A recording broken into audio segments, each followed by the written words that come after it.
C'est à Saint-Fulgent que les réunions de vie syndicale annuelles ont commencé. Un moment toujours très attendu. C'est un moment d'échange où derrière il y a les présidents de SEA locaux, mais aussi des adhérents qui derrière s'impliquent au niveau de la commune, mais aussi de la communauté de communes. Échanger avec eux sur les problématiques, sur tout ce qu'on a fait pendant un an, sentir la température, présenter par exemple la liste de la Chambre d'agriculture, savoir le travail qui s'y fait. Aujourd'hui, par exemple, c'était le PLU aussi qui est travaillé dans cette Comcom. Il y a le travail local au quotidien, il y a le travail syndical, et c'est un moment vraiment d'échange et de partage. Sur le pays de Saint-Fulgent-les-Essarts, comme dans de nombreux autres cantons, c'est surtout la courbe démographique de la profession et le renouvellement des générations qui posent question. L'évolution des actifs, voir où on en est rendu, si on a perdu de la surface.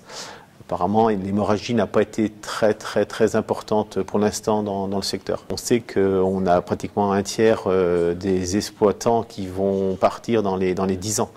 Là, c'est le souci, il faut anticiper, anticipons, mais je ne sais pas trop quelle tournure on va prendre. Il y a des jeunes dans les écoles, c'est sûr, dans les écoles agricoles, mais tous ne seront pas agriculteurs. C'est compliqué. On a du brouillard un petit peu dans notre avenir, on ne sait pas trop où est-ce qu'on va. Au menu également, les élections chambres, l'occasion de mettre concrètement en avant les actions menées par la FDSEA toute l'année.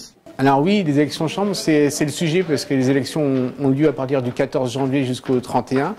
Pour nous, ça sera une période importante parce que c'est nécessaire pour savoir si on veut continuer à mener la politique que l'on emmène aujourd'hui.